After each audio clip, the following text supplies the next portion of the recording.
এহসান এক পলক তাকায় নিজের মায়ের দিকে, পরে আলতো করে অতি যত্নে কোলে তুলে নেয় অবচেতন মেহিনুরকে। তারপর আস্তে করে শুয়ে দেয় বিছানায় নিজের প্রাণকে। অতঃপর কম্বল টেনে দিয়ে দেয় এহসান মেহিনুরের উপরে। এনিসা বেগম চিন্তিত গলায় বলেন, আব্বা তুই বস, আমি তোর আব্বা অথবা ভাইজানকে বলি রাজিয়া ডাক্তারকে ডেকে আনতে। এহসান মেহিনুরের মাথার পাশে আলতো করে বসতে বলে। হ্যাঁ আম্মা, তাড়াতাড়ি যাও। এনিসা বেগম দ্রুত পায়ে বেরিয়ে আসেন এহসানের কক্ষ থেকে। তারপর নিচে এসে সোফায় বসে থাকা মনিরুল সাহেব, ইমরান আর এনামকে উদ্দেশ্য করে অস্থির কণ্ঠে বলেন, কেউ তাড়াতাড়ি রাজিয়া ডাক্তারকে ফোন দাও, মেহনুরের ভীষণ জ্বর, মুখ দিয়ে ফেনাও বের হয়ে এসেছে। সবাই কিছুটা থমকে যান। তারপর মনিরুল সাহেব চমকিত গলায় বলেন, কি বলছো বেগম, এখন কি করছি? এনিসা বেগম ব্যাকুল গলায় বলেন, জ্ঞান হারিয়ে ফেলেছে, এতে আপনার ছেলে পাগলের মতো কাঁদছে। তাছাড়া আসুন একটু বোঝানোকে। এমন কথা শুনে অবাক হয়ে দাঁড়িয়ে যান সবাই। সবার মনে এক প্রশ্ন, কি এহসান কাঁদছে? এহসান, এটাও সম্ভব? মনিরুল সাহেব এনামকে উদ্দেশ্য করে বলেন, নাম যা বাপ, তাড়াতাড়ি ডাক্তারকে নিয়ে আসো। এই বলে মনিরুল সাহেব এগোতে থাকেন এহসানের কক্ষের দিকে। তার পিছনে ইমরানের বেগম আর এনামের বেগমও যান। তবে ইমরান আর এনাম যান না, কারণ যতই হোক মেহনুর এখন আর তাদের ভাতিজি নয়, ছোট ভাইয়ের বেগম। গায়রত বলেও তো কিছু আছে। মনিরুল সাহেব এহসানের কক্ষে প্রবেশ করে কিছুটা থমকে যান। তিনি স্পষ্ট দেখতে পান তার সিংহের মতো ছেলে কিভাবে বিড়ালের মতো ঘাপটি মেরে বসে আছে নিজের স্ত্রীর পাচ্ছে। শুধু বসে নেই, এহসান মেহনুরের হাত ঝাপটে ধরে নিজের ঠোঁট ছুঁয়ে বসে আছে আর টিপে টিপে চোখে জল ফেলছে। মনিরুল সাহেব বুঝতে পারেন তার পুত্রের অন্তরের অবস্থা, কারণ তিনি নিজেও তো একজন পুরুষ, একজন স্বামী, 2 স্ত্রীর অধিকারী। তিনি জানেন নিজের বেগমকে অসুস্থ অবস্থায় দেখলে ঠিক কতটা অশান্ত হয়ে ওঠে নিজের মন। উনি ধীর পায়ে এহসানের সামনে গিয়ে দাঁড়ান। বাবাকে দেখে এহসান নিজের মুখ তুলে বাবার দিকে তাকায়। মনিরুল সাহেব এহসানকে বলেন, আব্বা শান্ত হ, সামান্য জ্বর উঠছে, এত চিন্তিত হওয়ার কিছু নেই। এহসান মেহিনুরের দিকে তাকায় এক পলক, ফের নিজের বাবার দিকে তাকিয়ে আহত গলায় বলে, আব্বা সামান্য জ্বর তো, তাহলে কেন কথা বলছে না? আব্বা কেন মুখ দিয়ে ফেনা বের হচ্ছে? আব্বা কেন কথা বলছে না? তখনই ঈশা ডাক্তার রাজিয়াকে নিয়ে কক্ষে প্রবেশ করে। নিজের প্রিয় বান্ধবীকে এমন অবস্থায় দেখে তার অন্তর বারবারই কেঁদে উঠছে, কিন্তু তার যে কিছু করার নেই। ডাক্তার এসে মেহিনুরের পাশে বসতে বসতে মনিরুল সাহেবকে সালাম দেন। আসসালামু আলাইকুম। ওয়ালাইকুম সালাম। মনিরুল সাহেব উত্তর দেন। মনিরুল সাহেব ডাক্তারকে বসতে দেখে এহসানের হাতের বাহু আলতো করে ধরে বলেন, চলো, এখন ডাক্তার এসে গেছেন। এহসান ধীর পায়ে উঠে মনিরুল সাহেবের সাথে চলে আসে কক্ষের বাইরে। মনিরুল সাহেব তাকে নিজের কক্ষে নিয়ে আসেন। এহসান ধীর পায়ে এগিয়ে গিয়ে বিছানায় বসে। এহসান বসতেই মনিরুল সাহেব গম্ভীর গলায় প্রশ্ন ছুড়ে দেন, হজরের পর জেলায় পাওয়া গেছে পশ্চিমের নর্দমার খালে, সেটা কি তোমার জন্য? ওই রায়ানের কথা শুনে আবারও এহসানের মাথা খারাপ হয়ে যায়, কারণ ওর জন্যই আজ এসব হয়েছে।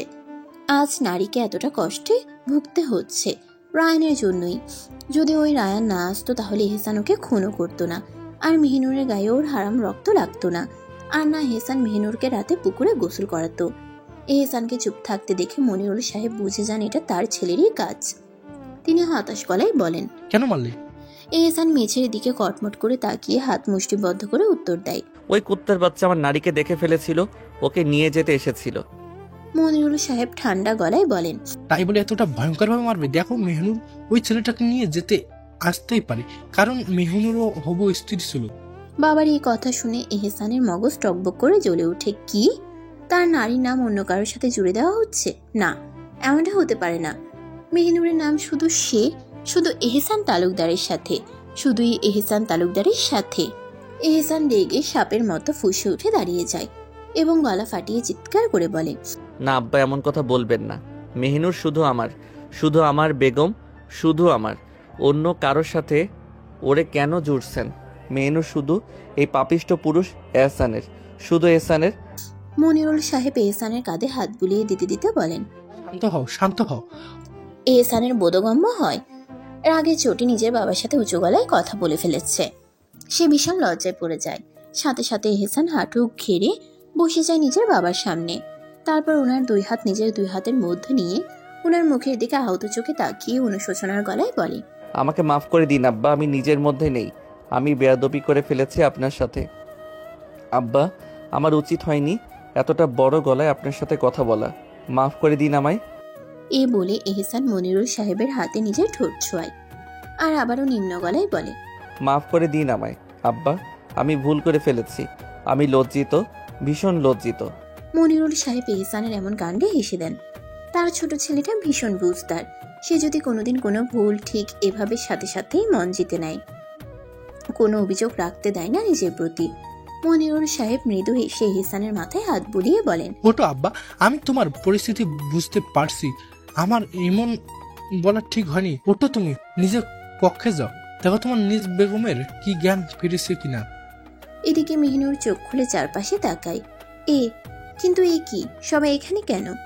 ঈশা এনিসা বেগম, এনাবের বেগম আয়েশা বেগম, ইমরানের বেগম আমেনা বেগম, এনামের ছেলে ইনাম আর মেয়ে ইরা, যাদের বয়স 6, এমরানের মেয়ে এরিশা, যার বয়স 10, আর ছোট ছেলে ইমরান, যার বয়স 8। সবাই এখানে কি করছে? মেহনুর উঠতে চায়, তখনই ঈশা দৌড়ে এসে তাকে বলে, ধীরে ধীরে। ঈশা আলতো করে মেহনুরকে বিছানার ধারে আধশো অবস্থায় বসায়। মেহনুর সবার দিকে এক পলক তাকিয়ে আলতো সুরে বলে, তোমরা সবাই এখানে কেন? এনিসা বেগম মেহনুরের দিকে এগিয়ে এসে তার মাথায় হাত রেখে বলেন, আল্লাহ, জ্বর তো কমেছে একটু হলেও, জ্ঞান তো ফিরলো তোর। আমার ছেলেটা পাগল হয়ে যাচ্ছিল। ইয়া আল্লাহ, তুমি সব ঠিকঠাক রাখো। উপরের দিকে তাকিয়ে এসব বলেন। এনিসা বেগমের কথায় মেহনুরের নিজের জ্ঞান হারানোর আগের কথাগুলো মনে আসে। আল্লাহ, কি অস্থির হয়ে উঠেছিল এহসান। মেহনুরের কাছে তখন মনে হচ্ছিল হয়তো এহসান হার্ট অ্যাটাক করবে। তখনই আয়েশা বেগম বলেন, আল্লাহর হুকুম, তোমার কিছু হয়নি। এই বলে এনিসা বেগমের দিকে তাকিয়ে বলেন, আচ্ছা আম্মা, চলুন, সবাইকে নাস্তা দিতে হবে তো। ধীরে ধীরে সবাই কক্ষ থেকে বেরিয়ে চলে যান। ঈশাও চলে আসে, কারণ মেহনুরের জন্য খাবার নিয়ে আসতে হবে। ডাক্তার ওষুধ দিয়ে গেছেন, খাওয়াতে হবে। সবাই চলে গেলেও পিচ্ছিরা যায় না। সবাই যেতেই তারা একে একে বিছানায় উঠে যায়। মেহনুর এটা দেখে মুচকি হেসে ওঠে। তখনই ইনাম ধমকের গলায় বলে, আরে বোকা, ছোট আব্বা বলেছেন তো আমাদেরকে কারিয়া নয়, ছোট্ট আম্মা ডাকতে। এরিশা বলে, হ্যাঁ ছোট আম্মা। মেহনুর বিরক্ত হয়ে ভাবে, কেন এই এহসান সব জায়গায় তার পরিচয় উল্টো করে দিচ্ছে কেন? তবে সে কিছু বলে না। বাচ্চাদের আর কি বলবে, তাদের যা শেখানো হবে তারা তাই শিখবে। তখনই ইমরান বলে ওঠে, জানো ছোট আম্মু, আমি না এক সপ্তাহে পুরো 23টা ছোট ছোট হাদিস মুখস্থ করেছি, কিন্তু বড় ভাইজান মাত্র 10টা মুখস্থ করেছে। এ বলেই ইমরান খিলখিলিয়ে হেসে ওঠে। মেহনুর ছোট ছোট চোখ দিয়ে ইনামের দিকে তাকিয়ে বলে, এটা তো লজ্জার বিষয় হয়ে গেল। ইনাম নিজের 2 হাত মাথার উপর দিয়ে অবাক গলায় বলে, ইয়া রসুল্লাহ, জানেন ছোট আম্মা, গত সপ্তাহে আমি পুরো 27টি হাদিস মুখস্থ করেছি, আর ইমরান মাত্র 15টি, আর এখন সে আমায় অপমান করছে। তখনই এরিশা বলে ওঠে, আরে তোদের কথা ছাড়। জানেন ছোট আম্মা, আমার দাদা যান এই সপ্তাহে 31টি হাদিস মুখস্থ করার কথা বলেছে। আমি করে ফেলেছি, আর ওরা তো প্রতি সপ্তাহেই হাদিস বলতে গিয়ে 7-8টা ছেড়ে দেয়। মেহনুর বলে ওঠে, মাশাল্লাহ মাশাল্লাহ। তা তোমরা কেন এগুলো করছো, শুনতে পারি? এরিশা উত্তর দেয়, কেন আবার? আল্লাহকে খুশি করার জন্য। মেহনুর ওদের বাজিয়ে দেখার জন্য বলে, ও তাই নাকি? আল্লাহকে খুশি করে কি হবে শুনি? ইমরান বলে ওঠে, আরে ছোট আম্মু, আপনি জানেন না, আল্লাহকে খুশি করলে তো এই জানা উভয় জানা শাস্তি। মেহনুর মৃদু হেসে বলে, হ্যাঁ হ্যাঁ জানি তো। আচ্ছা, এটা তোমায় কে বললো? এমন কথা শুনেই নিমিষেই মেহনুরের মুখ থেকে হাসি উড়ে যায়। এহসান কেঁদেছে? এই নরপশু কাঁদতে জানে, কিন্তু কেন? না, এসব ভাবা উচিত নয়। তাই আবারও মেহনুর নিজের মুখে হাসি টেনে বলে, আচ্ছা দেখি তো, ইলম নিয়ে একটা হাদিস বলো। এরিশা বলে, আমি বলি। মেহনুর মুচকি হেসে বলে, বলো। এরিশা বলে, দূরে কি উদ্দু, আমি পারি নাকি? কি সব দিয়ে দিচ্ছে। তারপর বলে, হাদিস তারিফের অর্থ ইমান তালাব করা, ইলম তলব করা, প্রত্যেক মুসলমানের উপর ফরজ। মেহনুর হাদিস শুনে এরিশার মাথায় হাত বুলিয়ে দিতে দিতে বলে, মাশাল্লাহ মাশাল্লাহ। বলো তো, এটা কোন হাদিসে এসেছে? এরিশা একটু দম নিয়ে ফের উত্তর দেয়, সুনানে ইবনে মাজাহ হাতে। মাশাল্লাহ। মেহিনুর আবার বলে। এখন এরিসা বাদে কেউ জান্নাত নিয়ে একটা হাদিস বলো তো। ইনাম বলে। আমি বলছি। মেহিনুর বলে। বলো। ইনাম কয়েকবার মাথা উপর নিচ করে নিজের হাদিস শরীফের অর্থ, যে ব্যক্তি আল্লাহর সাথে শরিক না করে সৎ কাজ করবে, আল্লাহ তাকে জান্নাতে প্রবেশ করাবেন। আর এটা সহিহ মুসলিম এসেছে। এই হাদিস নবী সাল্লাল্লাহু আলাইহি ওয়াসাল্লাম বলেছেন। মেহিনুর তাদের এভাবে হাদিস শুনছে, হাসছে। আর এই সমস্ত কিছু এহসান দুই কক্ষের মধ্যে যেই দরজা আছে সেখানে মাথা ঠেকিয়ে দুই হাত বুকের সাথে ভাঁজ করে অপলকভাবে দৃষ্টিতে তাকিয়ে তা দেখছে আর শুনছে। সে তৃপ্তি নিয়ে নিয়ে দেখছে মেহিনুরকে। হাসলে মেহিনুরের গালে টোল পড়তে থাকে। ভয়ঙ্কর সুন্দর এই হাসি। এহসানের বুক ধরফর করছে এই হাসি দেখে। হাসলে শুধু কি টোল পড়ছে না, মেহিনুরের এক সুন্দর গজদাঁত রয়েছে। আর হাসলে সেই গজদাঁত দেখা যায়। অসম্ভব সুন্দরভাবে ফুটে ওঠে এই হাসি। এই যে ওদের হাদিস শেখানো হচ্ছে, এটাও এই বংশের নিয়ম। যেখানে এই যুগে বাচ্চাদের ফোন দিয়ে তাদের জীবন নষ্ট করে দেওয়া হচ্ছে, তবে এই যুগে থেকেও তালুকদার বাড়ি শুধু বড় তালুকদার বাড়ি নয়, ছোট তালুকদার বাড়িও একই নিয়ম। প্রতি শুক্রবারে বাচ্চাদের বাড়ির প্রধান মুরব্বী সবাইকে নিয়ে আরবি পড়তে আসেন।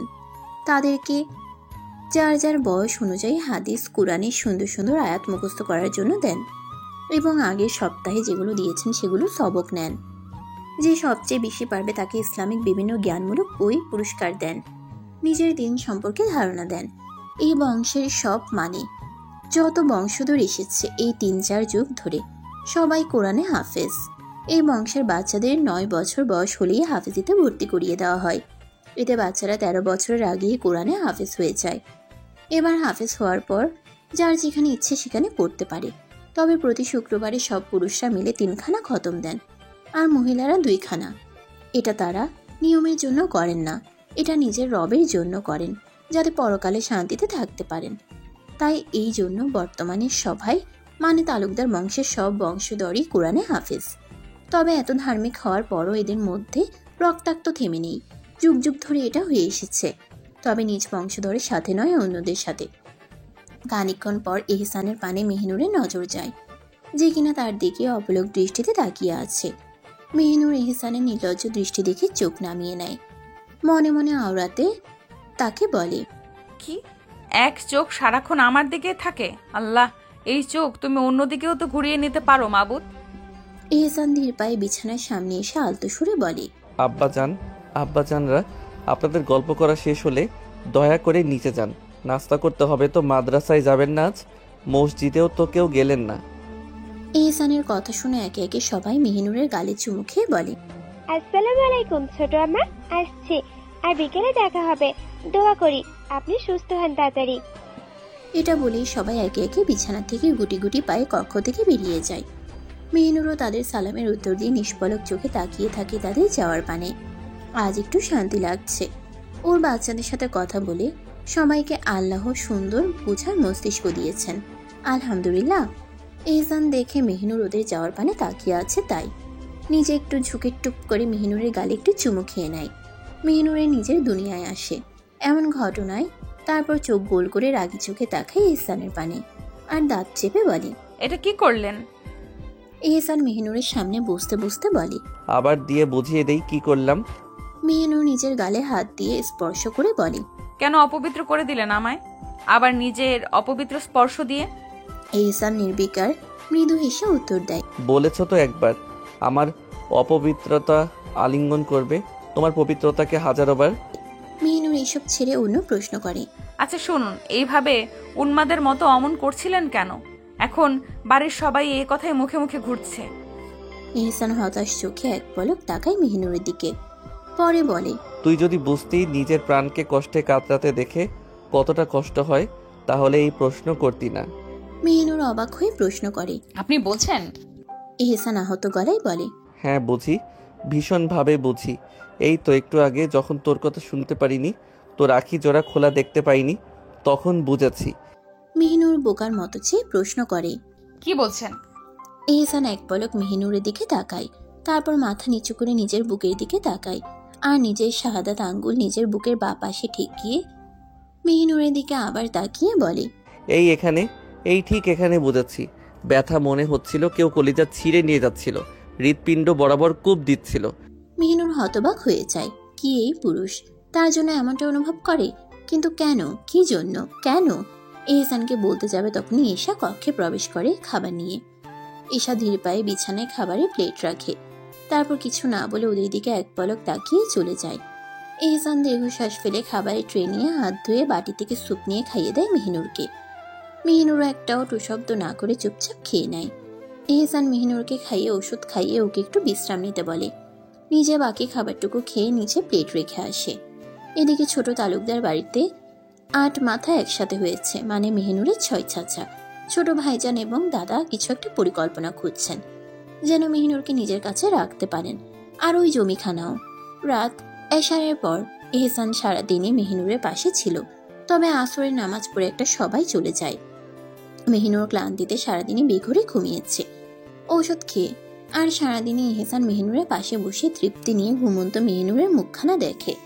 নিজের চোখে তৃষ্ণা মিটিয়েছে, তবে কি আর তৃষ্ণা মেটে? না, তা এই জীবনে সম্ভব নয়। বারবার শুধু দেখতে মন চায়, বারবারই নিজ নারীর পানে তাকিয়ে থাকতে মন চায়, বারবার, হাজারো বার। এহসান সবার শেষ করে এশার নামাজ পড়ে বাড়ি ফিরে জানতে পারে মেহিনুর ঘুম থেকে উঠে গেছে, এখন সুস্থই আছে কিছুটা। এহসান ধীর পায়ে কক্ষে প্রবেশ করে, কাউকে দেখতে পায় না, তবে ওর কানে একটা শব্দ ঠিকই আসে। তাই ধীর পায়ে ব্যালকনির দিকে এগিয়ে যায়। যতই পা সামনের দিকে নিচ্ছে ততই কান্না ভাঙা গলায় তেলোয়াত কানে ভেসে উঠছে। আমি চাইলে অবশ্যই প্রত্যেক প্রাণীকে তার সঠিক পথ দেখিয়ে দিতাম, কিন্তু আমার কথা হয়েছে যে আমি জিন ও মানুষদের সবাইকে জাহান্নাম দিয়ে পরিপূর্ণ করব। তোমরা তো এই দিনেরই সাক্ষাৎ ভুলে গিয়েছিলে, তাই এখন শাস্তির স্বাদ গ্রহণ করো। আমিও তোমাদের ভুলে গেলাম, আর তোমরা তোমাদের কৃতকর্মের জন্য স্থায়ী শাস্তির স্বাদ গ্রহণ করো। সূরা আস সাজদা 32/13-14। এহসান মেহনুরের কান্না জড়িয়ে থাকা তেলোয়াত শুনছে, তার বুকটাও ধরফর করে ওঠে। এই আয়াতখানা অসাধারণ ভয়ঙ্কর, কলিজা ছিঁড়ে যায় এই আয়াতের কথা মনে হলে। মেহনুর আয়াতখানা পড়ে কিছু সময় নীরব থাকে, ফের আরেকখানা আয়াত তেলাওয়াত শুরু করার জন্য নিজের অন্তরকে প্রস্তুত করবে। তখনই ওর মনে হয় এহসান হয়তো ওর পাশেই দাঁড়িয়ে আছে, কারণ সে এহসানের শরীরের ঘ্রাণ পাচ্ছে। তার মস্তিষ্ক তাকে জানিয়ে দিচ্ছে এহসান আশেপাশেই আছে। এহসানের শরীরের এই ঘ্রাণ এ কয়দিনে মেহনুরের আত্মার সাথে মিশে গেছে। এহসানের শরীরের এই ঘ্রাণ এত ঘৃণার, এত ঘৃণা, এত বিষাক্ততার মধ্যেও তাকে কেমন মাতোয়ারা করে তোলে। তাই এখন এহসানের উপস্থিতি মেহনুর মুহূর্তেই বুঝে যায়। মেহনুর ধীরে ধীরে পিছনে ঘুরে দাঁড়ায়, তার ধারণাই সঠিক হয়। এহসান দাঁড়িয়ে আছে তার পিছনে, আর সেই বেহায়ার মতো তাকিয়ে আছে তারই পানে। মেহনুর বিরক্তি নিয়ে এহসানের পানে তাকায়, তারপর দাঁত চেপে বলে, গজব পড়ুক এই চোখে, গজব, যে চোখ দিয়ে সবসময় বেহায়ার মতো তাকিয়ে থাকেন আপনি আমার পানে। এহসান কোনো উত্তর দেয় না, ঠোঁট কেটে হেসে সে মেহনুরের দিকে আলতো করে এগোতে এগোতে বলে, গজব পড়ুক, সত্যি গজব পড়ুক, ঝলসে যাক এই চোখ, তাহলে অন্তত তোমায় দেখার তৃষ্ণা আর জাগবে না এই ব্যাকুল হৃদয়ে। এই বলেই এক পলকে এহসান মেহনুরের একদম কাছে চলে আসে। মেহনুর যেই না সরতে যাবে, অমনি এহসান নিজের হাত বাড়িয়ে মেহনুরের কোমর জড়িয়ে নিজের বক্ষস্থলের নিকট টেনে নেয়। ব্যাস, মেহনুরের সব শক্তি ফুরিয়ে যায়। সে এহসানের এতটা কাছে এসে গেছে যে এহসানের শরীরের ঘ্রাণ তীব্রভাবে পাগল করে দিচ্ছে মেহনুরকে। নড়াচড়া করতে পারছে না মেহনুর, শির দ্বারা দিয়ে শীতল বাতাসে স্রোত বয়ে যাচ্ছে, প্রাণটা বারবার কেঁপে উঠছে। এহসান কিছু মুহূর্ত মেহনুরের আবেদন বই মুখের দিকে তাকিয়ে থাকে। মেহনুর নামাজের সাদা হিজাব পরে আছে, যার জন্য এহসানের কাছে মেহনুরকে কবুতরের বাচ্চার মতো মনে হচ্ছে। খুব বেশি আবেদনময়ী মনে হচ্ছে এই মুহূর্তে তার নারীকে নিজের কাছে। এহসান তৃষ্ণার্ত দৃষ্টিতে মেহনুরের পানে তাকিয়ে আফসোসের সুরে বলে, তোমায় মন ভরে দেখলাম, প্রাণ ভরে দেখলাম, তোমার এই মায়াময়ী মুখের দিকে প্রহর পর প্রহর নিষ্পলক তাকিয়ে রইলাম, কিন্তু তাও নিজের চোখের তৃষ্ণা মেটাতে পারলাম না। মেহনুর ভয়ে ভয়ে এহসানের পানে তাকায়, তারপর নির্বিকারভাবে বলে, কিসের তৃষ্ণা? এহসান কোনো উত্তর না দিয়ে মেহনুরের কপালে গভীরভাবে নিজের ঠোঁট স্পর্শ করায়, তারপর মলিন গলায় বলে, তোমায় এই আমার তুমিকে দেখার তৃষ্ণা, ভালোবাসার দৃষ্টিতে চেয়ে থাকার তৃষ্ণা। মেহিনুর বোকার মতো চাহনি দিয়ে এহসানের পানে তাকায়, তারপর ফিসফিস করে বলে। কিন্তু এই ভালোবাসা যে কলঙ্কের। মেহিনুরের এমন কথা শুনে এক নিমিষেই মেহিনুরকে নিজের বক্ষস্থলে শক্ত করে জড়িয়ে নেয় এহসান।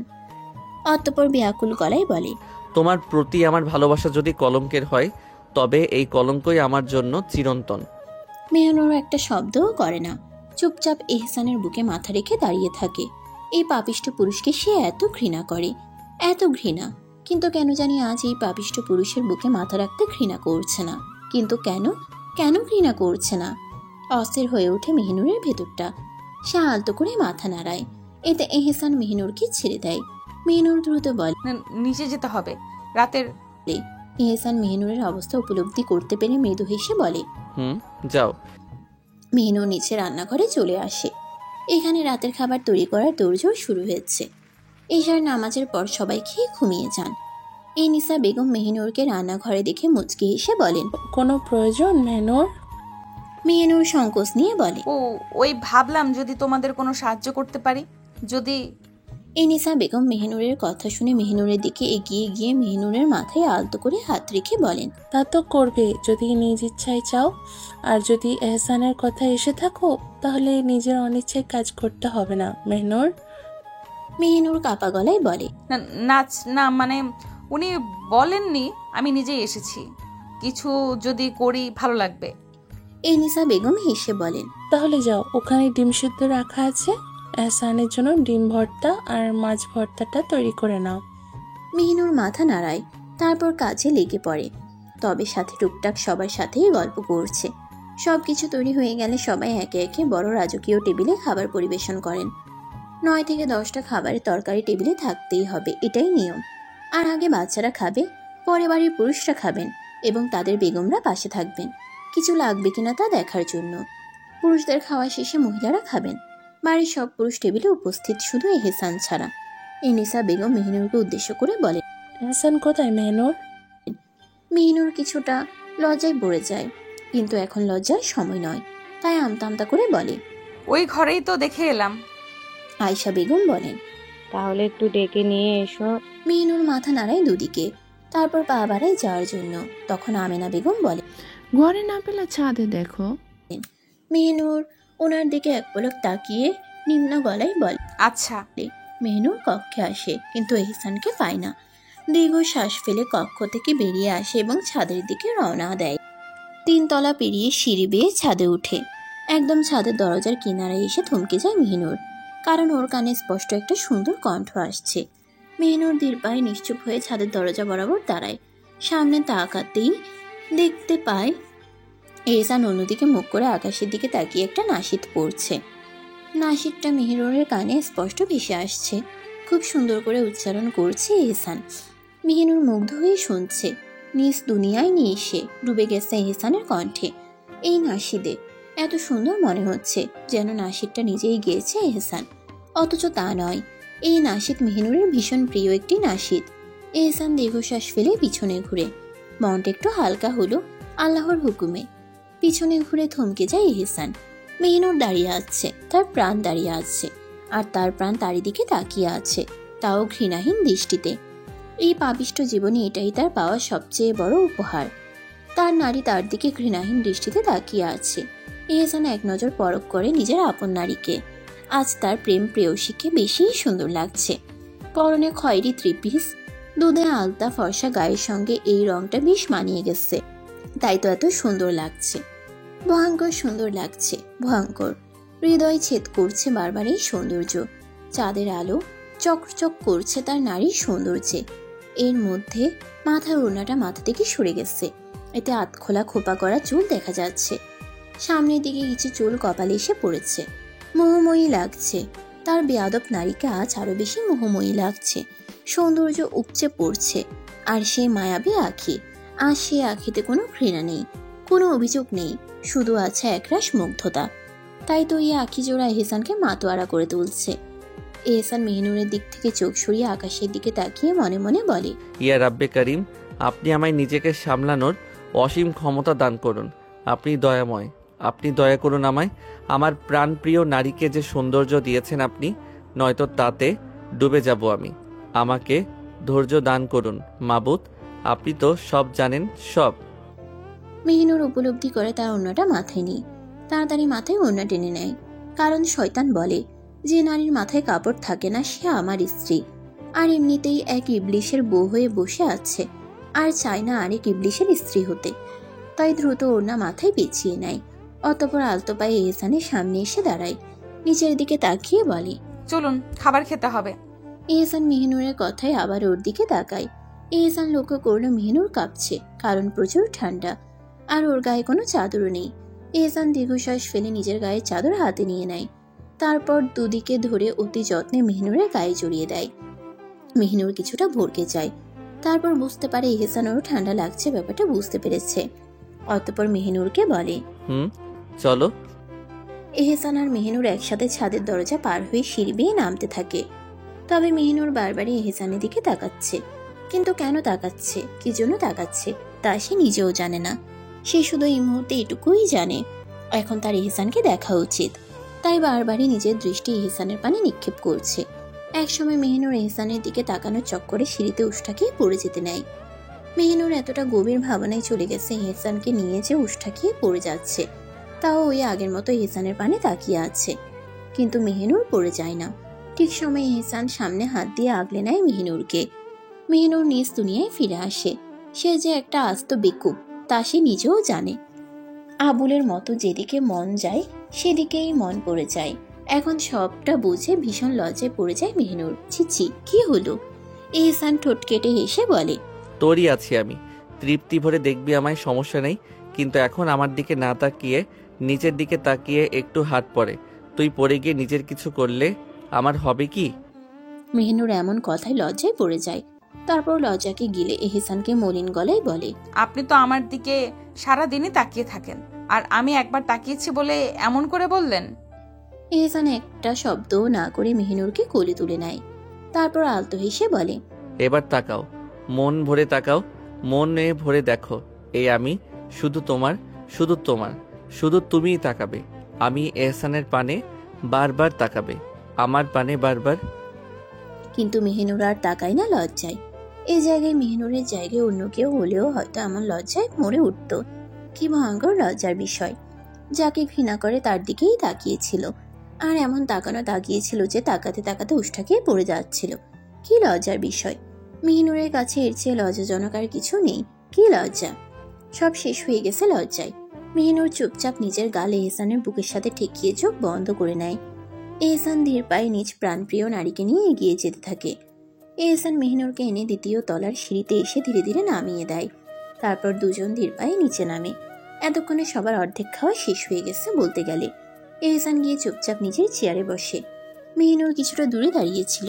এটা দেখে মনিরুল সাহেব বলে, এহসানকে খাবার বেড়ে দাও, এখন থেকে সারা জীবন এটাই তোমার দায়িত্ব মেহিনুর। এই কথায় মেহিনুরের কলিজা খচ করে ওঠে। সারা জীবন তাকে এই পুরুষের কলঙ্কের ছায়ে থাকতে হবে? এই পাপিষ্ঠ পুরুষের খেদমত করতে হবে? সত্যিই কি এতটা নিকৃষ্ট জীবন তাকে পার করতে হবে? না, এমন কিছু কখনোই হতে পারে না। এটা ঠিক নয়। এইসব সমাজের চোখে নোংরামি। এসব ঠিক নয়। এসব পাপ, কলঙ্ক। এসব ভাবতে ভাবতেই মেহিনুরের মন ব্যাকুল হয়ে ওঠে। তখনই এহসান মেহিনুরের পানে শান্ত চোখে তাকিয়ে শান্ত গলায় বলে, মেহিনুর। এহসানের ডাকে নিজের জগৎ থেকে ফিরে আসে মেহিনুর। দীর্ঘশ্বাস ফেলে ধীর পায়ে টেবিলের কাছে এগিয়ে আসে। তারপর টেবিল থেকে ভাতের বাটি নিয়ে এহসানের প্লেটে তুলে দেয়। এরপর এক ঝলক এহসানের দিকে তাকায়। এহসান তখন প্লেটের দিকে তাকিয়ে আছে। মেহিনুর নিম্ন গলায় বলে, কি নিবেন? এহসান মাথা তুলে তাকায়। মেহিনুরের পানে তাকাতেই অদ্ভুতভাবে তার দৃষ্টি আটকে যায়। ও ঠোঁটের নিচে মাছ বরাবর থাকা তেলটাই। মেহিনুর ওর দিকে ঝুঁকে থাকায় স্পষ্ট দেখতে পাচ্ছে উক্ত তেলটি এহসান। তেলটিতে চোখ পড়তেই বুকের ভেতর অদ্ভুত এক অনুভূতি খেলে যায় এহসানের। মনে হচ্ছে কেউ বুকের অন্তঃস্থলে হাতুড়ি পেটা করছে। কি আজব অনুভূতি! আল্লাহ! এই নারীর সাক্ষাৎ পাওয়ার পর থেকে এক এক দিন এক এক রকম অনুভূতির সম্মুখীন হচ্ছে সে। মেহিনুর আবার বলে, কি নিবেন? এহসান নিজ জগতে ফিরে আসে। তারপর আমতামতা করে বলে, দিয়ে দাও যে কোনো একটা। মেহিনুর দাঁত চেপে এক পলক এহসানের পানে তাকায়। তাকানোরই কথা। এহসান যে নির্লজ্জের মতো ওর দিকে তাকিয়েছিল, আর এটা দেখে উপস্থিত সবাই মিটমিট করে হাসছে। এর চেয়ে লজ্জার আর কিছু হতে পারে? লজ্জায় মরে যাবে সে। বর্তমানে এটাই ভাবছে মেহিনুর। অবশেষে মেহিনুর ডিম ভর্তা তুলে দেয় এহসানের প্লেটে। এহসান বিসমিল্লা বলে খাবার খেতে শুরু করে, কিন্তু আজকে ডিম ভর্তার স্বাদ যেন ভিন্ন, অন্যরকম লাগছে। খাবারটা খুব ভালো লাগছে। এহসান নিজের আম্মাকে জিজ্ঞেস করে, আম্মা এটা কে তৈরি করেছে? তুমি তো নাও, কারণ এর স্বাদ ভিন্ন। এনিসা বেগম মেহিনুরের দিকে ইশারা করে বলেন। মেহনুর, এহসান এক পলক মেহিনুরের দিকে তাকায়, তারপর আবার খাওয়া শুরু করে। একে একে সবার খাওয়া শেষ হয়। মেহিনুর লক্ষ্য করে এই বাড়িতেও তাদের বাড়ির মতো সবাই খাওয়া শেষে নিজ নিজ বেগমের আঁচলে হাত মুখ মুছছে। ইয়া আল্লাহ! এখন যদি এহসানও তার সঙ্গে অমন করে, তখনই দেখে এহসানের প্লেটে ভাত নেই, তাই তাড়াতাড়ি প্লেটে ভাত তুলে দেয়, সঙ্গে মাছ ভর্তাও। এহসান খাবার শেষ করে উঠে বেসিনে গিয়ে ভালো করে হাত ধুয়ে নেয়। অতঃপর ধীর পায়ে এসে দাঁড়ায়, তাকিয়ে দেখে মেহিনুরের ওড়নার এক পাশে নিজের হাত মুখ মুছে নেয়। মেহিনুর এক পলক এহসানের পানে তাকায়, সঙ্গে সঙ্গে এহসান মেহিনুরের গালে ঠান্ডা হাত স্পর্শ করে। মেহিনুর কেঁপে ওঠে আর সঙ্গে সঙ্গে লজ্জায় মরে যেতে ইচ্ছে করে। ছি, কেউ যদি এটা দেখে ফেলতো। তড়িঘড়ি করে চারপাশে তাকায় মেহিনুর। আশ্চর্যের ব্যাপার, এখানে কেউ নেই। এটা দেখে কিছুটা স্বস্তি পায় সে। ঠিক তখনই এহসান ওর কানের কাছে এসে বলে, আহা, আমার লজ্জাবতী লতা পাতারে। মেহিনুর কটমট করে তাকায় এহসানের দিকে। তবে এহসান পাতা না দিয়ে টেবিলের এক পাশে রাখা সুপারির থালা থেকে এক টুকরো সুপারি মুখে দেয়। সুপারি সে খায় না, তবে খাবার খাওয়ার পর অল্প খেতে হয়, না হলে গলায় কেমন কেমন করে। মেহিনুর পাথরের মতো দাঁড়িয়ে থাকে আর মনে মনে গালি দিতে থাকে এহসানকে। সব মহিলারা খেতে বসে যান। খাওয়া শেষে সব গুছিয়ে সবাই নিজ নিজ কক্ষে চলে যান। মেহিনুরও ধীর পায়ে আপন কক্ষে প্রবেশ করে। কক্ষে এসে দেখে এহসান লুঙ্গি আর টি শার্ট পরে সুবহান আল্লাহ উচ্চারণ করতে করতে বের হচ্ছে। দেখে বোঝাই যাচ্ছে এহসান উজু করে এসেছে। মেহিনুর এসব খেয়াল না করে এহসানের পাশ কাটিয়ে বাথরুমে প্রবেশ করে। উদ্দেশ্য উজু করে এসে হাত মুখ মুছে নেওয়া। তেমনটাই করে উজু শেষ করে এসে বিছানার দিকে এগোয়। তখন দেখতে পায় এহসান আতশোয়া হয়ে বিছানায় বসে আছে। এহসানকে বিছানায় দেখে মেহিনুরের মন ভীষণ ভয় পেয়ে যায়। যদি গত রাতের মতো ওকে জড়িয়ে ধরে, না, সে কখনোই এহসানের পাপিষ্ট বুকে নিজের মাথা রাখবে না।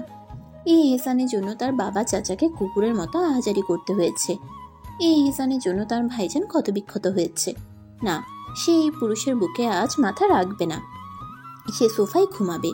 মেহিনুর এসব ভেবে ঠিক করে যে আজ সে সোফায় ঘুমাবে। চুপচাপ একটা বালিশ নিয়ে উদ্দেশ্য সোফায় যাওয়া। বালিশ নিয়ে যেই না পা বাড়াবে, তখনই এহসান বলে, কোথায় যাচ্ছিস? মেহিনুর দাঁত চেপে বলে, সোফায়। এহসান রাগী গলায় ধমক দিয়ে বলে, বেশি বেয়াদবি করিস না, চুপচাপ এসে আমার বুকে শুয়ে যা। মেহিনুর অন্যদিকে তাকিয়ে আমি কোনো পাপিষ্ঠ বুকে মাথা রাখতে পারবো না, আমি সোফায় ঘুমাবো। এহসান নিজের উপর থেকে কম্বল সরিয়ে নিতে নিতে বলে, উঠবো আমি। যদি আমি এখন উঠে যাই, তোর সব বেয়াদবি এক মুহূর্তে ছাড়িয়ে নেব। এহসানকে রেগে যেতে দেখে মেহিনুরের চোখে আগের ঘটনাগুলো ভেসে ওঠে। তাই আমতা আমতা করে বলে, না আমি আসছি, উঠতে হবে না। এই বলে মেহিনুর বিছানায় উঠে যায়। এহসান বাতি বন্ধ করে দিয়ে শটান হয়ে শুয়ে পড়ে। তাড়াতাড়ি মাথা রাখ। মেহিনুর যান বাঁচাতে ধীরে ধীরে এহসানের বুকে মাথা রাখে, অতঃপর নিশ্চুপ হয়ে শুয়ে রয়। মেহিনুরের চোখ ধীরে ধীরে লেগে আসে। পাপিষ্ট পুরুষের বুকেই নিশ্চিন্তে ঘুমিয়ে যায়। এহসান মেহিনুরকে ঘুমিয়ে যেতে দেখে ওর কপালে বার কয়েকবার নিজের ঠোঁট ছুঁয়ে বলে, তোকে এইভাবে কাছে পেতে আমি এহসান যে কত অপেক্ষার প্রহর গুনেছি, তা তুই যদি জানতি, তাহলে তুই নিজ ইচ্ছায় আমি এহসানের হয়ে যেতি। তারপর নিজের দুই হাত দিয়ে শক্ত করে আষ্টে পিষ্টে জড়িয়ে ধরে আপন প্রাণপ্রিয় নারীকে। আপন নারীকে জড়িয়ে ধরে ঘুমের দেশে পাড়ি দেয় এহসান। রাত 3টা মেহিনুরের ঘুম ভেঙে যায়। এই সময়টা তার সবসময় ঘুম ভেঙে যায়, কারণ এই সময় যে তাহাজ্জুদের সময়, এই সময় যে রবের নৈকট্য লাভ করার সময়। মেহিনুর ঘুম থেকে তো উঠে যায়, তবে উঠতে আর পারে না। উঠবেই বা কি করে? এহসান যে তাকে জড়িয়ে ধরে আছে। মেহিনুর অনেক নড়াচড়া করে, কিন্তু এহসান ওকে ছাড়ছে না। কয়েকবার ডাকেও মেহিনুর, কিন্তু এতে এহসান অল্প একটু নড়াচড়া করে ফের আবার মেহিনুরকে আষ্টে পিষ্টে জড়িয়ে ধরে ঘুমিয়ে যায়। মেহিনুর এবার কিছু না পেয়ে এহসানের বুকে কামড়ে ধরে। এতে এহসানের ঘুম পুরোপুরি ছাড়ে।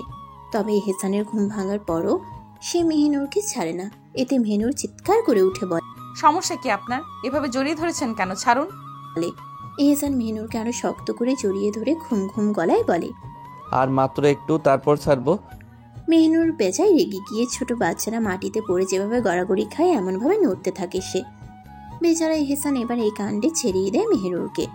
এহসান মেহেনুরকে ছেড়ে দিতেই মেহেনুর তাড়াতাড়ি উঠে বসে। অতক্ষণ দম বন্ধ হয়ে আসছিল, পাশ থেকে অন্যটা নিয়ে গায়ে জড়িয়ে নেয়।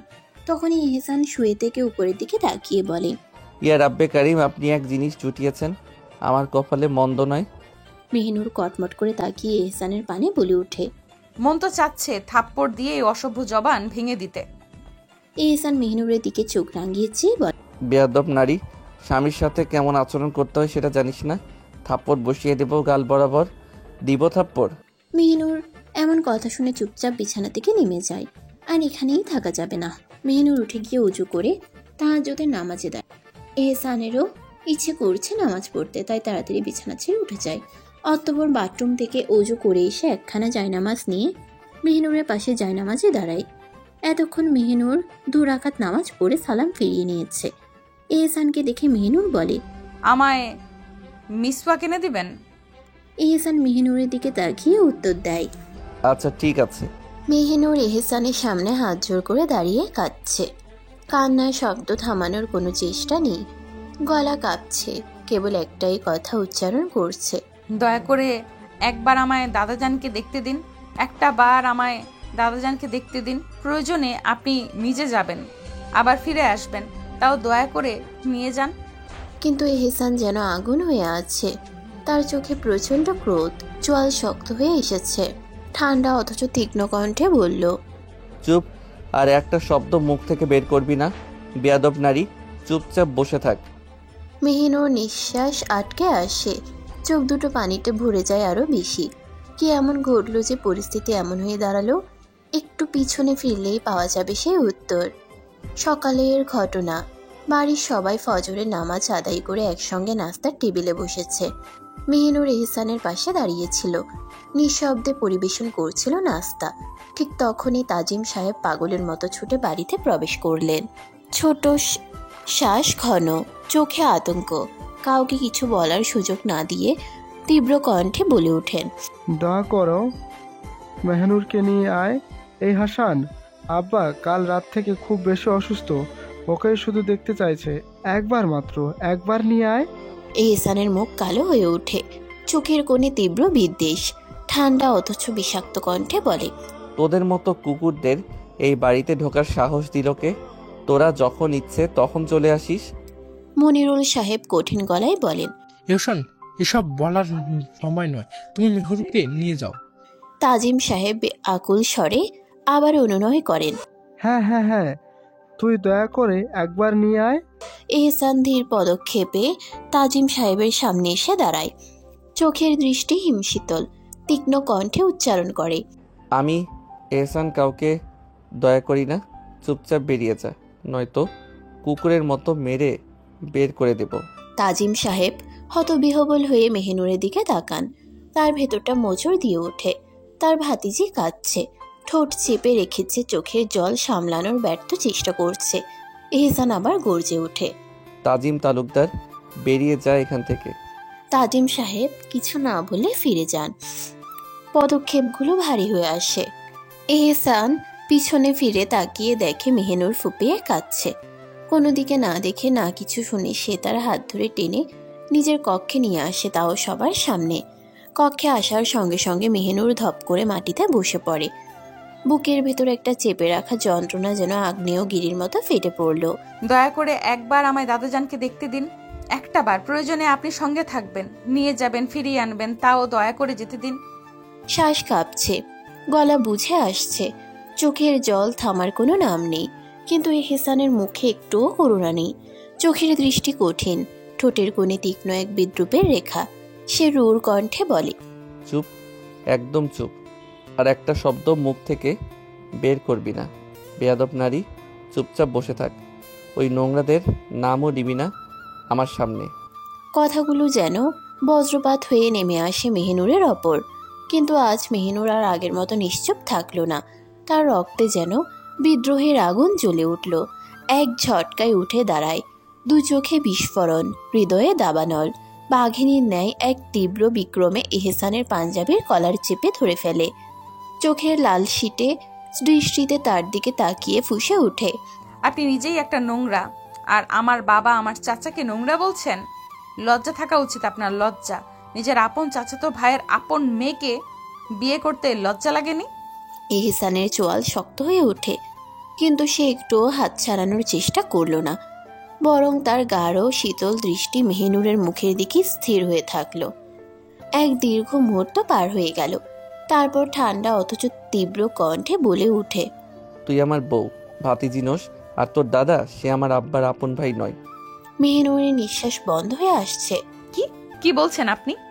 তোর দাদা আমার আব্বার চাচাতো ভাই মাত্র। তার বাবা মা মারা যাওয়ার পর আমার দাদা তাকে বড় করেছেন, তাই তোকে এতদিন এই পরিবারের অংশ মনে করা হয়েছে, কিন্তু রক্তের সম্পর্কে তুই আমাদের কেউ নস। মেহিনুর আরো এক ধাপ পেছনে সরে যায়। না না, এটা সত্যি না, এটা মিথ্যা। এহসান ঠোঁটের কোণে এক তাচ্ছিল্যের হাসি এঁকে বলে, তুই তো একবার আয়নায় গিয়ে নিজেকে দেখিসনি, তাই না? একবার আয়নায় গিয়ে দেখ, তোর কি মনে হয়? তুই আমাদের মতো? পাগলের বাচ্চা, তুই শুধু এই বংশেরই নয়, এই দেশেরই নস তুই। মেহিনুর যেন গলায় কিছু আটকে গেছে, এমন ভাবে তাকিয়ে থাকে তার দিকে, তারপর হাসতে হাসতে বলে, পাগল হয়ে গেছেন আপনি? এইসব বলছেন? পাপে পাগল হয়ে গেছেন? এইসব সব মিথ্যা। এহসানের ধৈর্য যেন ভেঙে পড়ে। সে দ্রুত বিছানার দিকে এগিয়ে গিয়ে নিজের ফোনটা তুলে নেয়। আমি তোর জন্য প্রমাণ এনেছি মেহনুর। সে ফোনের স্ক্রিনে কিছু খুঁজতে থাকে। কয়েক মুহূর্ত পর এক ছবি বের করে মেহিনুরের সামনে তুলে ধরে। মেহিনুর প্রথমে তাকাতে চায় না, কিন্তু চোখ গিয়ে পড়ে ফোনের স্ক্রিনে, আর তাতেই সে হতভম্ব হয়ে যায়। তার শরীর যেন শূন্য হয়ে যায়, পা কাঁপতে থাকে। সে তাকিয়ে আছে ছবির দিকে, তারপর তাকাচ্ছে এহসানের দিকে। একে? ফোনের স্ক্রিনে হাসপাতালের একটি ছবি। শুয়ে আছে এক মহিলা, একদম মেহিনুরের মতো। না, শুধু মতো না, একদম সেই, শুধু বয়স বেশি। মেহিনুর কাঁপা কাঁপা হাতে ফোনের দিকে ইঙ্গিত করে ফিসফিস করে বলে, একে? আমি কি? মেহিনুর অবিশ্বাস ভরা দৃষ্টিতে এহসানের দিকে তাকিয়ে আছে। ওর কণ্ঠ যেন জমে গেছে, শব্দগুলো বের হচ্ছে না। এহসান গভীর শ্বাস নিয়ে বলল, উনি তোর আম্মু, তোর আপন জন্মদাত্রী জননী। শুধু তোর নয়, তোর বড় ভাই মেহেরাজেরও। তোরা দুজন আমাদের থেকে আলাদা। তুই লক্ষ্য করিসনি? তুই আর মেহেরাজ একরকম, তোদের চলন একরকম, আর মেহরুব ও একেবারে আলাদা। তুই বুঝতে পারিসনি? তোরাই বংশের কেউ নস, তোরা তো মূলত বাঙালিও নস। মেহিনুর যেন পাথর হয়ে গেছে। নিজের হাতের দিকে তাকিয়ে রইল কিছুক্ষণ। এহসানের প্রতিটা কথাই মিলে যাচ্ছে, কিন্তু কেন? তাহলে কে সে? কিভাবে এসেছে? কেন এসেছে? ও চমকে উঠে এহসানের চোখে চোখ রাখলো। গলা কাঁপছিল, তবু ফিসফিস করে বলল, তাহলে আমরা এখানে কিভাবে এলাম? নিশ্চয়ই সব মিথ্যা, তাই না? এহসান তার দিকে এক দৃষ্টিতে তাকিয়ে থেকে গভীর স্বরে বলল, এক খোদার কসম, আমি একটা অক্ষরও মিথ্যে বলিনি। তোর মা একজন পাকিস্তানি, আর তোর মা আর মেহরুবের মা দূর সম্পর্কের খালাতো বোন ছিলেন। মেহরুবের মায়ের এক খালার বিয়ে হয় পাকিস্তানে, সেই খালাই ছিল তোর নানি, আর তার মেয়ে সেই তোর আর মেহরাজের মা। মেহিনুরের শরীরটার ঝিমঝিম করে উঠল, শ্বাস নিতে কষ্ট হচ্ছে। এহসান বলতে লাগলো, 2007 সালে যখন তোর বয়স মাত্র 2 বছর, তখন তোর মা বাবা তোদের 3 জনকে নিয়ে বাংলাদেশে আসেন। তোদের আরও এক বড় ভাই ছিল। একদিন বেড়াতে এসেছিলেন তোর মা আমাদের বাড়িতে। যেহেতু তোর মায়ের আপনজন বলতে দেশে কেবল মেহরুবের মাই ছিলেন, তাই উনি এসে দেখা করেছিলেন। তখন থেকেই তোদের চিনি আমরা, আর সেই সময় তো আমরা এক পরিবারই ছিলাম। মেহিনুরের চোখের সামনে সব অন্ধকার হয়ে আসছে এসব শুনে। মেহিনুর স্থির হয়ে গেছে, নিঃশ্বাস নিতে পর্যন্ত ভুলে গেছে। মনে হচ্ছে ওর চারপাশে সবকিছু থমকে গেছে, শুধু এহসানের কণ্ঠ প্রতিধ্বনিত হচ্ছে ওর মনের গভীরে। এহসান বলে যাচ্ছিল, যেদিন তোদের পাকিস্তান ফিরে যাওয়ার কথা ছিল, সেদিন এয়ারপোর্টে যাওয়ার পথেই তোদের গাড়ি অ্যাক্সিডেন্ট হয়। তোদের বাবা আর বড় ভাই সামনের সিটে বসা ছিল, তাই ধাক্কাটা সবচেয়ে বেশি লাগে ওদের উপর। ঘটনাস্থলেই ওরা দুজন মারা যায়, কিন্তু তুই, মেয়েরাজ আর তোদের মা পিছনের সিটে ছিলি, তাই তোরা বেঁচে যাস। তবে তোদের মা, উনি তখনই মানসিকভাবে ভেঙে পড়েন। উনি বাস্তবতা হারিয়ে ফেলেন, উন্মাদ হয়ে যান। এতদিন পাবনার হাসপাতালে ছিলেন, কিন্তু 1 বছর আগে উনি পালানোর চেষ্টা করেন, আর তখনই আরেকটা অ্যাক্সিডেন্ট ঘটে। সেই অ্যাক্সিডেন্টের পর থেকে উনি কোমায় আছেন, সিলেটের এক হাসপাতালে। মেহিনুরের গলা শুকিয়ে গেছে, একটা শব্দও বের হচ্ছে না। এহসান আবার বলতে থাকে, গাড়ি দুর্ঘটনার পর মাজহারুল ভাই আর ওনার স্ত্রী তোদের আপন করে নেন, মা বাবার মতো আগলে রাখেন। তোদের তালুকদার বংশের পরিচয় ধরে রাখা হয়, তালুকদার নামেই তোদের বড় করা হয়। কিন্তু তোর আসল নাম নূর, আমরা তা বদলে দিয়েছি মাহাজাবিন মেহিনুর করে। মেহিনুরের দেহটা যেন অবশ হয়ে গেল, ওর চারপাশ কেমন ঝাপসা লাগছে। বুকের ভেতর একটা ফাঁকা শূন্যতা, যেন কেউ একটা ধাক্কা দিয়ে সবকিছু তছনছ করে দিয়েছে। তাহলে এতদিন যা বিশ্বাস করেছে তা সব মিথ্যা? তাহলে কি সব সম্পর্কও মিথ্যা? মেহিনুর অসহায় চোখে এহসানের দিকে তাকালো, কাপা কণ্ঠে বলল, তাহলে কি সব মিথ্যা? সব সম্পর্কই মিথ্যা? এই বলেই ঢুকরে কেঁদে উঠল মেহিনুর। ওর কান্নায় এহসানের বুকের ভেতর একটা অদৃশ্য শেলের মতো বিদ্ধ করল। গভীর চোখে মেহিনুরের দিকে তাকিয়ে এহসান শান্ত অথচ দৃঢ় কণ্ঠে বলল, সব মিথ্যা, সব সম্পর্কই মিথ্যা। তবে এই এত মিথ্যের মধ্যে একটা সত্যি আছে, একটাই সত্য, আর তা হলো তোর প্রতি আমার ভালোবাসা। মেহিনুর আরো জোরে কেঁদে উঠল। আর সহ্য করতে পারল না এহসান। এগিয়ে গিয়ে ওকে শক্ত করে নিজের বুকে টেনে নিল।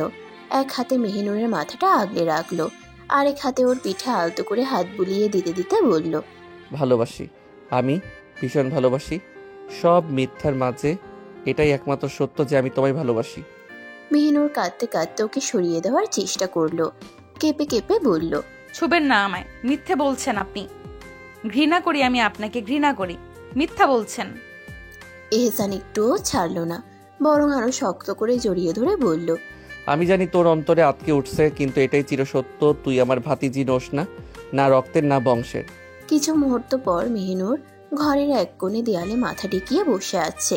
চোখ দিয়ে অঝরে জল গড়িয়ে পড়ছে। মনে হচ্ছে অন্তরটা জ্বলছে, একটা দগদগে আগুন পুড়িয়ে দিচ্ছে তাকে। সারা জীবন যাদের আপন ভেবেছে আজ প্রমাণ হলো তারা কেউ তার আপন নয়। তাহলে কি তার অস্তিত্বই মিথ্যা? নিশ্চয়ই মিথ্যা। সে তো এই দেশেরই না, তাহলে তার অস্তিত্ব মিথ্যা হবে না কেন? নিশ্চয়ই মিথ্যা, সব মিথ্যা। তার ভাইজান, বড় ভাইজান জানে সব। হয়তো জানে, কারণ তখন তার বয়স ছিল 2 বছর আর বড় ভাইয়ের 5 বছর। হয়তো ও মনে রেখেছে, হয়তো মনে রাখেনি। এদিকে এহসান মেহিনুরকে রেখে আসতে বাধ্য হয়েছে, কারণ বাগানে এক ক্লায়েন্ট এসেছে তাদের কোম্পানির কিছু বড় বড় কন্ট্রাক্ট সই করাতে, কিছু গুরুত্বপূর্ণ আলোচনা করতে। এহসান এতক্ষণ ধরে ধৈর্য ধরে ক্লায়েন্টকে সব বুঝিয়েছে। প্রথমে লোকটা আগ্রহ দেখালেও শেষে এসে না বলে দিল। এহসানের চোখে সন্দেহের ছায়া নেমে এলো। পাশে থাকা অ্যানামের দিকে একবার তাকিয়ে নিয়ে এসে বলে উঠল, 1 মিনিট, আমি এর চেয়ে উত্তম প্রজেক্ট রেখেছি, আমি এক্ষুনি নিয়ে আসছি, দাঁড়ান। ক্লায়েন্ট খুশি হয়ে মাথা নাড়ল। ঠিক আছে, নিয়ে আসুন। এহসান চেয়ার ছেড়ে উঠে নিজের চাদরটা ঠিক করে দ্রুত বাড়ির দিকে পা বাড়ায়। ঘরে ঢুকেই সোজা কাপড় রাখার কক্ষে গিয়ে দরজা ঠাস করে আটকে দিল। মেহিনুর ধ্যান মগ্ন ছিল, দরজার শব্দে চমকে তাকালো। কিছুক্ষণ এক দৃষ্টিতে দরজার দিকে তাকিয়ে ওর শরীরটা কেমন অবশ হয়ে গেল। কারণ দরজা খুলে এহসান যখন বেরিয়ে এলো, ওর এক হাতে একটা বিশাল স্নাইপার রাইফেল আর অন্য হাতে গান রাখার স্ট্যান্ড। মেহিনুর থমকে গেল, তাড়াতাড়ি উঠে দাঁড়ালো। এটা দিয়ে কাকে মারতে যাচ্ছে? এহসান সোজা ব্যালকনিতে চলে আসে, স্ট্যান্ডটা রেলিং এর সাথে চুম্বকের মতো আটকে নেয়। তারপর সাবধানে স্নাইপার রাইফেল সেট করে নেয়। ব্যালকনির পর্দার আড়ালে দাঁড়িয়ে নিশানা ঠিক করে। টার্গেট সোজা ক্লায়েন্টের মাথা। মেহিনুর ধীরে ধীরে শ্বাস আটকে এহসানের পেছনে আসে। ব্যালকনিতে এসে থমকে দাঁড়ায়। রাইফেল সেট হয়ে গেছে। এহসান ট্রিগারের উপর আঙ্গুল রাখতেই মেহিনুর কাপা কাপা গলায় ফিসফিস করে বলে, কাকে কাকে মারবেন? মারবেন না। এহসান মুহূর্তের জন্য ওর দিকে একবার তাকালো, তারপর কপাল কুঁচকে কঠোর স্বরে বলল, চুপচাপ দাঁড়িয়ে থাক, এটা তোর বেয়াদবি করার সময় নয়, বেয়াদব নারী। বলেই আবার নিশানায় চোখ রাখলো। তারপর এক কিংবদন্তি হেডশট নিল। বসে থাকা লোকটির এক শটেই মাথার খুলি উড়ে গেল। এতে তার রক্ত ছিটকে গিয়ে উপস্থিত সবার গায়ে পড়ল। এহসানের ঠোঁটের কোণে মুচকি হেসে নিজের পকেট থেকে ফোন বের করে অ্যানামকে কল দেয়। অ্যানাম নিজের মুখে থাকা রক্ত মুছে ক্ষিপ্ত স্বরে ফোন ধরে এহসানকে বলে, মারলি কেন? সমস্যা কি? এহসান ধীর স্বরে বলল, ও শার্টের সামনের পকেটের কলম ভালো করে দেখো। শালা কুত্তার বাচ্চা আমাদের প্রজেক্টের আইডিয়া রেকর্ড করে অন্য কাউকে বেচে দেওয়ার পরিকল্পনা করছিল। এই বলেই ফোন কেটে দেয় এহসান। মেহিনুর ধীর পায়ে ব্যালকনির কিনারে এগিয়ে এলো। নিচে কি হয়েছে দেখতে চাইলো। তখনই এহসান ওর হাত চেপে ধরে দাঁত চেপে বলে, কিছু দেখা লাগবে না, চুপচাপ আগের মতো কক্ষে চলে যা। মেহনুর আগে ওর হাত ঝাঁকিয়ে সরিয়ে নিল, তারপর চোখের আগুন নিয়ে বলল, পাপি হাত দিয়ে স্পর্শ করবেন না আমায়, ঘেন্না লাগে ঘেন্না। কিভাবে মারতে পারলেন একটা ক্ষুদ্র কারণের জন্য একটা মানুষকে? মেহনুরের কথাই যেন আগুন জ্বলে উঠে, কিন্তু এহসান সেই স্থির, কোনো প্রতিক্রিয়া নেই তার মুখে, বরং পরম মমতায় সে মেহনুরের হাত ধরে এক ঝটকায় টেনে নেয় নিজের বুকের কাছে, দুই হাতে শক্ত করে চেপে ধরে ওর কোমর, যেন এতটুকু দূরে সরতে না পারে। তুই আমায় ঘেন্না করবি নাকি ভালোবাসবি সেটা তোর ব্যাপার, এতে আবার কিছু যায় আসে না। আমি সব সহ্য করতে পারি, কিন্তু দুঃখা একদম সহ্য করতে পারি না, তাই উড়িয়ে দিয়েছি ওরে। এহসান মেহনুরের কোমর একটু বেশি জোরেই চেপে ধরেছে, তাই মেহনুর দাঁত চেপে এহসানের দুই হাত খামচে ধরে বলে, আমার কষ্ট হচ্ছে, ছাড়ুন। কিন্তু এহসান ছাড়ল না, বরং আরো শক্ত করে জড়িয়ে ধরে বলল, কষ্ট হলে হোক, আমার ধ্বংসের আগুনে যদি তোকে একটু পোড়াতেই হয় তবে ক্ষতি কি? মেহনুরের নিঃশ্বাস বন্ধ হয়ে আসছে, সত্যি খুব কষ্ট হচ্ছিল তার, কষ্ট হওয়ারই তো কথা। এহসানের পুরুষালী হাত এভাবে শক্ত করে চেপে ধরেছে তার কোমর, চোখ মুখ কুঁচকে গেল ওর, কষ্টে ফিসফিস করে বলে উঠল, ছিঁড়ে নেবেন নাকি এখন শরীরের মাংস, যে এইভাবে খাবলে ধরে আছেন? ছাড়ুন বলছি। এহসান চুপচাপ ওর চোখের দিকে তাকিয়ে রইল, তৃষ্ণার্ত দৃষ্টি। তবে আজ সে যা দেখছে তা একেবারেই অপ্রত্যাশিত। ঘৃণা, নিখাত নির্মম ঘৃণা। মেহনুরের চোখে আজ স্পষ্ট ঘৃণার প্রতিচ্ছবি, যেন কেউ ছুরি বসিয়ে দিয়েছে তার কলিজায়। গত রাতে তো এমন ছিল না, কাল রাতে তো কত সুন্দর চোখে তাকিয়েছিল সে, তাহলে আজ এমন কেন? দুর্বল গলায় বলল এহসান, আর একবার শুধু ঘৃণাহীন দৃষ্টিতে তাকানো যায় না আমার পানে? শুধু একবার মেহনুর। মেহনুর থমকে গেল, এই মানুষটা কি সত্যিই পাগল হয়ে গেল? সে কঠিন স্বরে বলল, আপনি শুধু ঘৃণারই যোগ্য, শুধুই ঘৃণার। এহসান নিঃশ্বাস ফেলল, বেআকুল কণ্ঠে বলল, হ্যাঁ, আমি ঘৃণার যোগ্য, সারা জীবন ঘৃণা কর আমায়, কিন্তু আজ, অন্তত আজ একবার ঘৃণাহীন চোখে তাকাও আমার পানে। মেহনুর অন্যদিকে মুখ ঘুরিয়ে নিল, তার কি করা উচিত? তার চোখের সামনে এত বড় সত্য, এত বড় ভয়াবহতা, একটা খুন, এত রক্ত। এহসান কি বুঝছে না তার অবস্থান? না, সে নিশ্চয়ই বুঝছে না। যদি বুঝতো তবে কি এমন করতো? আহত চোখে তাকিয়ে মেহনুর বলল, আপনি বুঝলেন না আমায়, বুঝলেন না আমার পরিস্থিতি। বুঝবেন কি করে? আপনি তো আর আমার আত্মার কেউ নন যে আমার অন্তরের অবস্থা বুঝবেন। এহসান এক ঝটকায় ওকে আরো কাছে টেনে আনলো, হাত বাড়িয়ে মেহনুরের চোখের নিচে জমে থাকা জল মুছে দিতে দিতে বলল, তুই আমার আত্মা রাখলে আর তোর অন্তরের কথা আমি জানবো না এমন কি আর হয়? আমি জানি তুই ভেঙে পড়েছিস, কিন্তু সত্যি এটাই, তুই এই বংশের কেউ নস, তুই এই দেশেরও কেউ নস। মেহনুর ঢুকরে কেঁদে উঠল, তবে ঠোঁট চেপে কান্না আটকে বলল, তাহলে কি আমার অস্তিত্বই মিথ্যে? এহসান আবারও ওর চোখের জল মুছে দিয়ে মৃদু হেসে বলে, তোর অস্তিত্ব মিথ্যা হয় কি রে? কারণ তোর অস্তিত্ব যে মিশে গেছে আমার আত্মা রাখলে। মেহনুর নাড়ি ভরে তাকিয়ে বলে, আপনার পাপী অস্তিত্বের অংশীদার আমি হতে চাই না। এহসান এক ঝটকায় মেহনুরকে নিজের বুকের সঙ্গে চেপে ধরে ফিসফিস করে বলল, তুই আমার পাপী অস্তিত্ব নয়, বরং তুই আমার সব পাপের মধ্যে একমাত্র পবিত্র অস্তিত্ব। মেহনুর চুপচাপ এহসানের বুকে মাথা রাখে, কাপা কাপা হাতে প্রথমবারের মতো নিজ ইচ্ছায় আঁকড়ে ধরে এহসানকে, যেন এই মুহূর্তে সে কোনো শক্ত খুঁটির সন্ধান পেয়েছে, যেখানে সে ভেঙে পড়তে চায়, দিশেহারা হতে পারে। এহসানও আরো শক্ত করে জড়িয়ে নিল তার আপন নারীকে। মেহনুর বারবার ফুপিয়ে কেঁদে উঠছে, আর দুই হাতে এহসানের পাঞ্জাবির পেছনের অংশ খামছে ধরছে। দম বন্ধ করা কান্নায় বুক ফেটে যাচ্ছিল ওর, নিজের কথা ভেবে, নিজের আপন মা বাবার কথা ভেবে, এহসানের নিকৃষ্টতার কথা ভেবে, আপন পরের ফারাক ভেবে, সেই ছোট তালুকদার বাড়ির কথা ভেবে। সব মিলিয়ে ওর ছোট্ট মাথায় যেন কিছুই আর ধরে না। এত ঘৃণা, এত অভিমান, তবুও আজ এই পৃথিবীতে যাকে সে সবচেয়ে বেশি ঘৃণা করে তাকেই শক্ত করে জড়িয়ে ধরে আছে, সেই বুকেই মাথা রেখে অঝরে কাঁদছে। কলিজা ছিঁড়ে যাচ্ছে মেহনুরের, নিজের সেই তেজি বেয়াদব নারীকে এভাবে নিজের বুকে ঢলে পড়ে কাঁদতে দেখে এহসানের অন্তরও বিষাদে ভরে উঠল। তবে এটাই তো বাস্তব, এটাই চিরসত্য।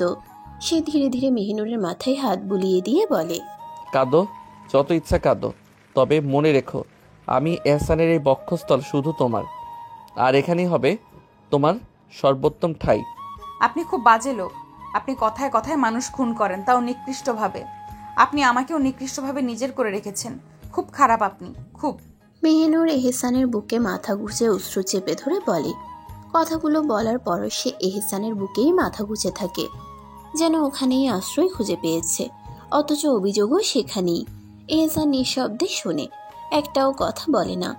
এখন বলার কিছু নেই, তার নারী ভেতর থেকে তছনছ হয়ে গেছে। এই ভেঙে পড়া অন্তরকে তো তাকেই আগলে রাখতে হবে। সে জানে নারীদের অন্তর কাচের মতো, একটু চাপ দিলেই চূর্ণ হয়ে যায়। নারীদের মন মোমের মতো, একটু উত্তাপে গলে যায়, কারণ তারা মায়ের জাত। তাদের হৃদয়ে থাকে মাতৃসুলভ মমতা। এহসান ধীরে ধীরে মেহিনুরের মাথায় হাত বুলিয়ে দেয়, আর মেহিনুর নিজের অশ্রুতে তার চাদর পাঞ্জাবি সব ভিজিয়ে দেয়। এক সময় কান্না ধীরে ধীরে স্তিমিত হয়। মেহিনুর ধীরে মাথা তোলে এহসানের বুক থেকে। এহসানের বুকের বাঁ পাশে খচ করে ওঠে। তার নারীর কান্নার পর চেহারাটা কেমন মোহময় হয়ে উঠেছে। ফর্সা মুখ লাল হয়ে আছে, নাকের আগা টুকটুকে লাল হয়ে গেছে, চোখের জল শুকিয়ে লাল হয়ে আছে আঘি ছোড়া। গোলাপি অধর কাঁপছে, মনে হচ্ছে নিজের অধর দিয়ে ছুঁয়ে দেখবে, কিন্তু এখন সেটা সম্ভব নয়। তার নারী রেগে গেলে ক্ষিপ্ত হয়ে উঠবে। এহসান মেহিনুরের চোখের জল মুছে দিয়ে কপালের এলোমেলো চুলগুলো কানের পাশে গুজে দেয়। তারপর গলার গম্ভীর স্বরে বলে, একটা কথা জেনে রাখিস, যত যাই হোক তুই শুধু আমার। আমি এহসান, তোর অধিকারী। তুই আছিস আমার আত্মা রাখলে, তুই আছিস আমার অন্তরে, তুই গেঁথে গেছিস এই পাপিষ্ঠ বুকের বা পাশে। এহসানের চোখের গভীরতা দেখে মেহিনুর স্থির হয়ে যায়, কেমন যেন শূন্য লাগতে থাকে। তারপরে মলিন গলায় বলে, আপনি আমায় আপনার ভাবলেও আমি কখনোই আপনার হব না। এহসান মুচকি হাসে। বোকা নারী, তুই আমার হয়ে গেছিস, হালালভাবেই হয়ে গেছিস। তুই আমার, আমি তোকে আমার করে নিয়েছি, তাও হালাল করে। তুই শুধু আমার। মেহিনুরের বুক ধকধক করে ওঠে। কেন হচ্ছে এমন? কেন মনে হচ্ছে এই অনুভূতিগুলো নতুন?